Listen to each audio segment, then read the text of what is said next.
Ya, Assalamualaikum warahmatullahi wabarakatuh. Pada kesempatan kali ini kita akan melanjutkan belajar materi TWK. Kali ini saya akan membahas soal-soal tryout dari website online yang sifatnya adalah premium atau berbayar. Jadi ini adalah soal-soal yang didapatkan dengan cara membayar seperti itu. Dan kita akan belajar bersama-sama. Di soal ini memang berbeda dengan soal-soal di buku atau di internet, karena kebanyakan soalnya adalah soal-soal analisis gitu ya. Jadi saya kira menjadi penting untuk kita memahami materi-materi berikut ini. Baik, langsung saja kita akan membahas soal-soal yang ada pelan-pelan, sehingga tujuan kita adalah memahami soalnya, tidak hanya sekedar selesai saja. Oke, kita mulai dengan soal nomor 1 ya. Pengamalan Pancasila. Ya, ini ada pengamalan Pancasila sila kelima sebagai paradigma pembangunan. Nah, di sini ada kata sila kelima sebagai paradigma. Paradigma itu artinya adalah pola pikir yang bertujuan untuk merubah sesuatu, seperti itu. Nah, di sini kita harus menggarisbawahi ada kata sila kelima. Kita coba cek pilihan yang A, menumbuh kembangkan sistem politik demokrasi Pancasila. Nah, ini ada kata demokrasi Pancasila yang mampu memelihara stabilitas nasional yang dinamis. Nah, di sini jika ada kata demokrasi itu akan berkaitan dengan sila keempat.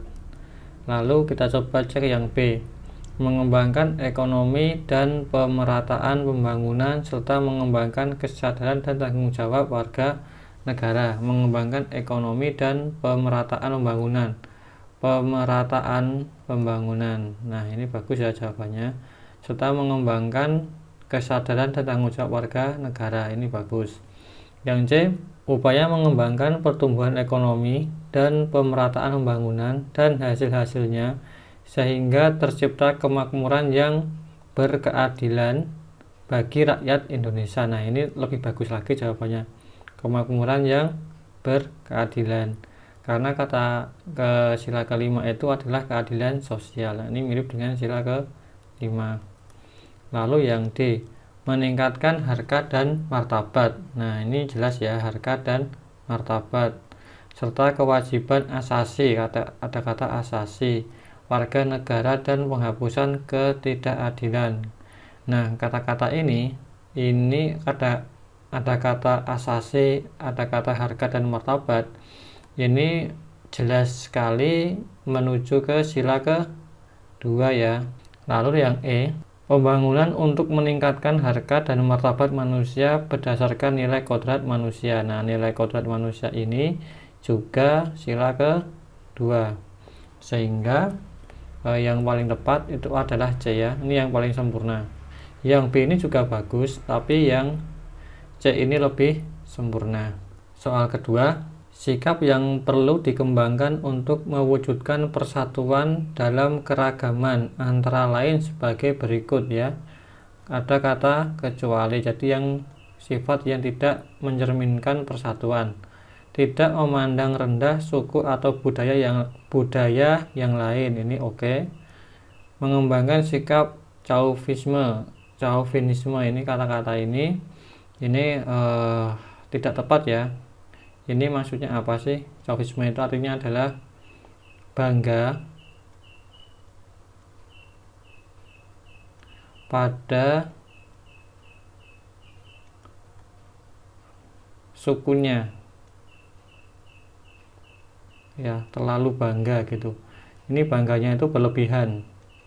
Nah, jadi kadang dia merendahkan suku yang lainnya atau negara yang lainnya, seperti itu ya. Lalu kita cek yang C, tidak menganggap suku dan budaya paling tinggi dan paling baik. Ini benar ya. Yang D, menerima keragaman suku, bangsa dan budaya sebagai kekayaan bangsa yang tak ternilai harganya. Ini juga oke. Yang E, memilih mengutamakan negara daripada kepentingan daerah atau suku masing-masing. Ini juga oke. Maka jawabannya adalah yang D.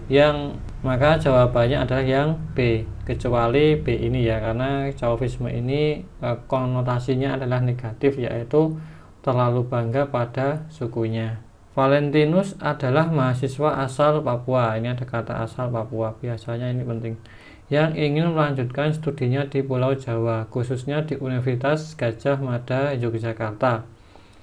Setelah sampai di sana, selama seminggu, ia mengalami perlakuan yang tidak menyenangkan berbalut rasisme. Ada kata rasisme ya, yang membuatnya merasa sedih dan marah. Oke, merasa sedih dan marah.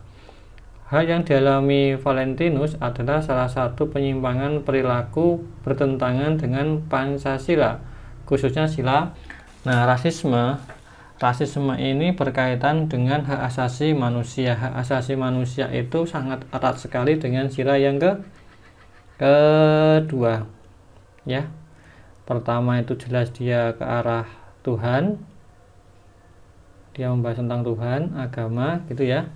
Kalau yang ketiga ini ya bahasnya tentang persatuan ya.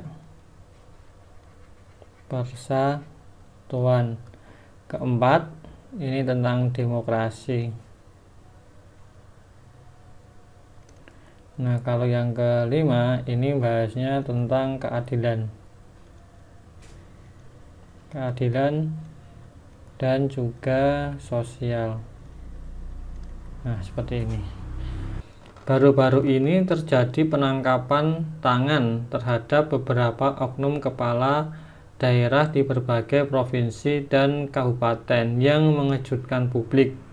Saat dibawa ke gedung merah putih KPK, para tersangka menggunakan rompi orange khas KPK, malah melempar senyum dan melambaikan tangan. Nah, ini ada kata yang saya garis bawahi ya, melempar senyum dan melambaikan tangan, seolah tidak bersalah.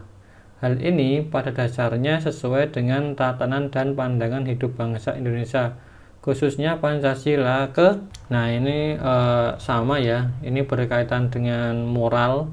Moral itu kedua ya, ini moral itu kedua, tentang moral manusia itu di sini. Maka jawabannya adalah yang B. Soal yang kelima.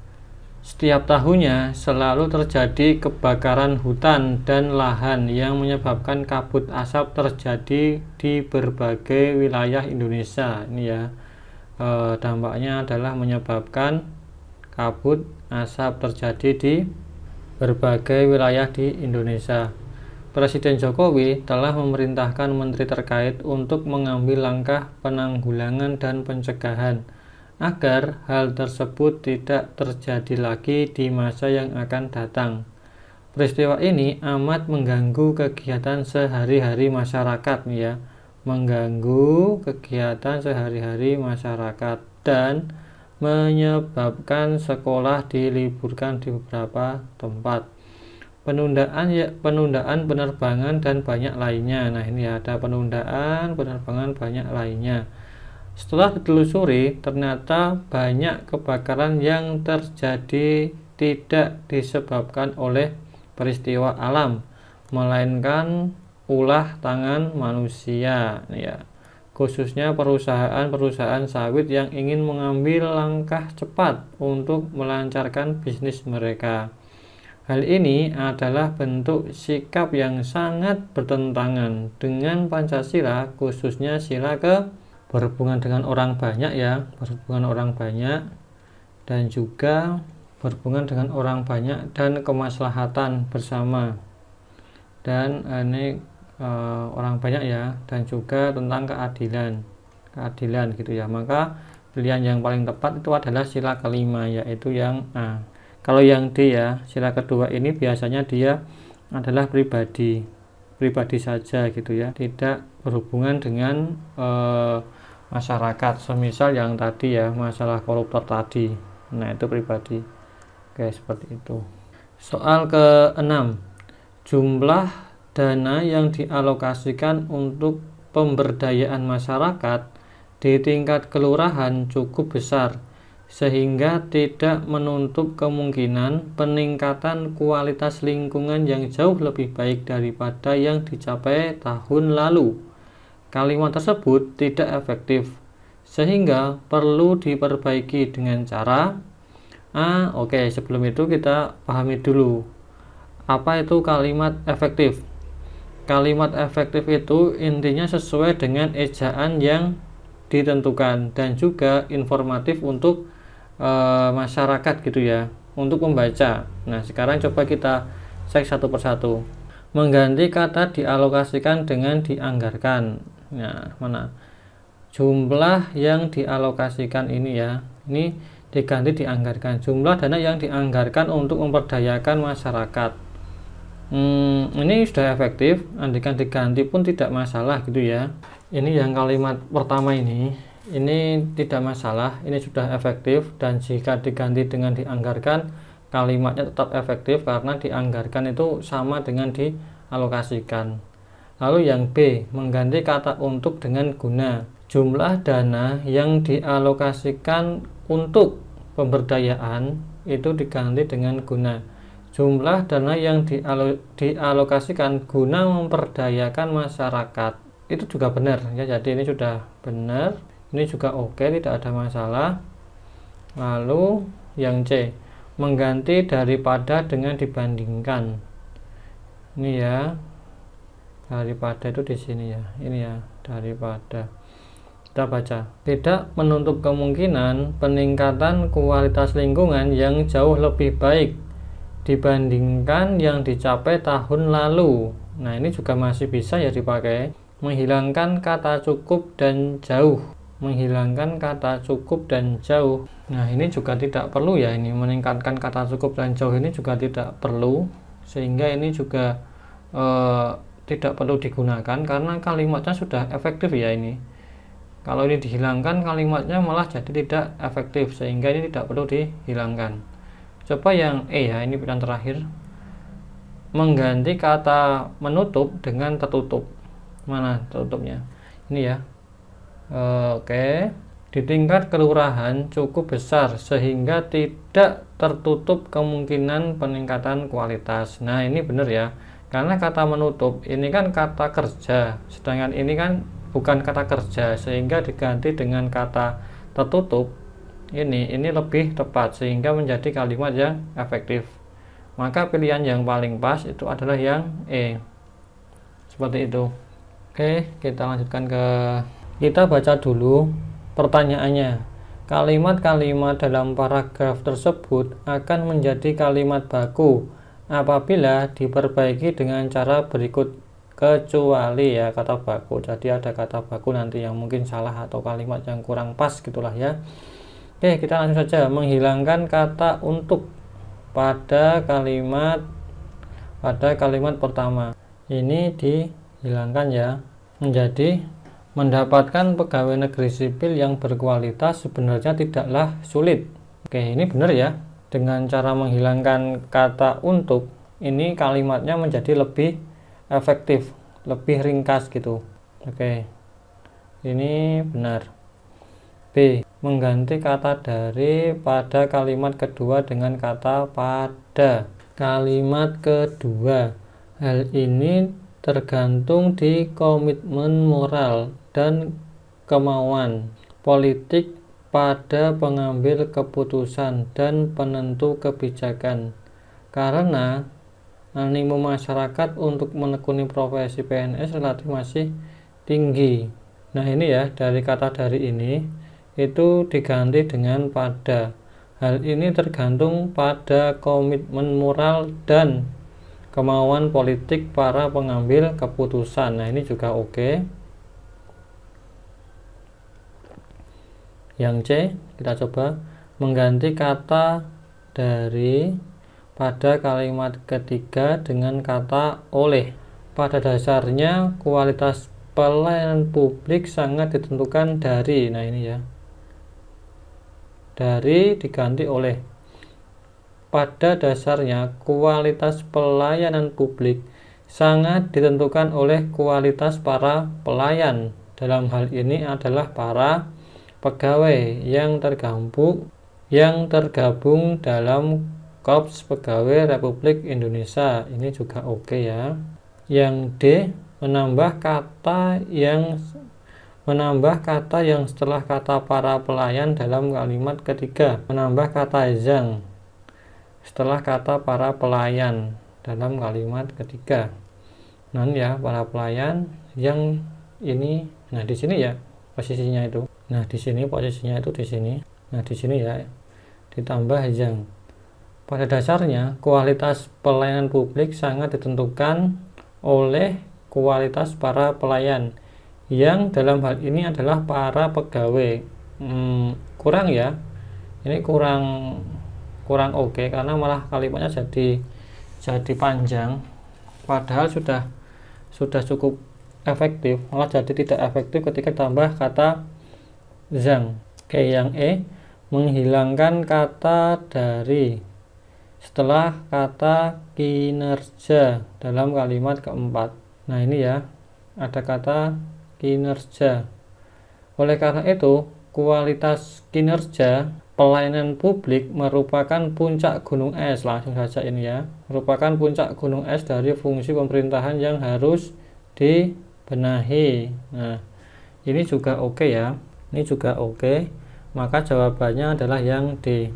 Paragraf di atas menjadi lengkap jika dipadukan dengan kalimat penutup sebagai berikut. Oke ya, kita coba baca ini. Kanker paru saat ini sangat ditakuti sebagai salah satu penyakit yang mematikan. Hanya 25% kanker jenis ini terjadi pada tahap dini. Para ahli telah berupaya menemukan cara agar bisa mendeteksi sedini mungkin adanya kanker paru, sehingga pasien bisa diselamatkan. Di antara mereka adalah peneliti dari University of Kentucky Sadler Medical di Lexington, Amerika Serikat, yang mencoba teknik pemeriksaan antibodi untuk mendiagnosis sel kanker tahap ini. Mereka menganalisis 212 calon penderita kanker dengan semacam protein antibodi. Ternyata protein tersebut 90% akurat. Nah ini ada kata ini ya. Cara ini bisa digunakan untuk membedakan antara tumor jinak dan kanker. Oke, sekarang kita cari kalimat yang tepat untuk melanjutkan paragraf ini. Karena itu, protein banyak dipakai untuk mendeteksi tumor jinak dan kanker. Belum tentu ya, ini kurang pas ya, karena di sini sudah dibahas caranya, dan ini kalau dibahas lagi tidak efektif ini yang A ini. Coba yang B. Dengan demikian, untuk mendeteksi kanker sedini mungkin, para ahli menggunakan protein antibodi. Nah, pilihan B ini bagus karena ada kata demikian, sehingga ini menyimpulkan paragraf yang sudah disampaikan. Kalau yang C, sebab itu kanker pada saat ini tidak perlu ditakuti. Nah, ini tidak boleh ya, ada kata seperti ini. Tidak perlu ditakuti, ini jelas tidak benar. Pada penderita kanker dapat mendeteksi secara dini dengan bantuan teknik antibodi. Bukan ya, ini bukan mendeteksi dini, tetapi mendeteksi itu adalah tumor jinak atau kanker gitu ya. Sedangkan yang E itu akhirnya untuk mendiagnosis sel kanker hanya dibutuhkan semacam protein lagi ya. Ini juga bukan kesimpulan yang bagus karena ada kata hanya, ini tidak boleh seperti ini. Karena ini tulisan ilmiah, jadi ini tidak boleh. Maka jawaban yang paling pas adalah yang B. Andi mengikuti kegiatan rapat. Dalam rapat terdapat perbedaan pendapat. Nah, ini ada kata perbedaan pendapat. Akan tetapi, ketentuan rapat dapat mencairkan suasana dengan mengajak seluruh anggota untuk mengedepankan musyawarah mufakat untuk menentukan hasil rapat.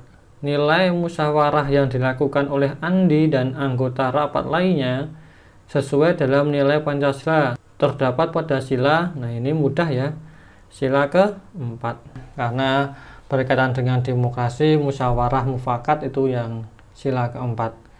Soal nomor 10. Pada tanggal 23 Juni 2016, Presiden Joko Widodo melakukan rapat terbatas di KRI Imam Bonjol yang berlayar di perairan Natuna. Dalam rapat tersebut, Presiden Joko Widodo menginstruksikan kepada jajarannya untuk fokus meningkatkan keamanan dan perekonomian di wilayah kepulauan. Berkaitan dengan informasi tersebut, ada tantangan internal yang menjadi tugas generasi muda Indonesia untuk menjaga keutuhan NKRI, yaitu, ini ya jawabannya ada di sini. Fokus meningkatkan keamanan yang dimintakan ini dan perekonomian. Jadi ada di keamanan dan perekonomian. Kita lihat yang A. Adanya isu pemanasan global, ini tidak nyambung. Yang B, stabilitas ekonomi dunia yang kurang kondusif, ini masih nyambung, ada kata ekonominya. Yang C, wabah penyakit, ini juga tidak nyambung. Pengawalan pulau-pulau kecil terluar masih minim, ini juga tidak nyambung. Yang E, penguatan nilai-nilai moral dan hak asasi manusia juga tidak nyambung. Maka jawaban yang tepat adalah yang B.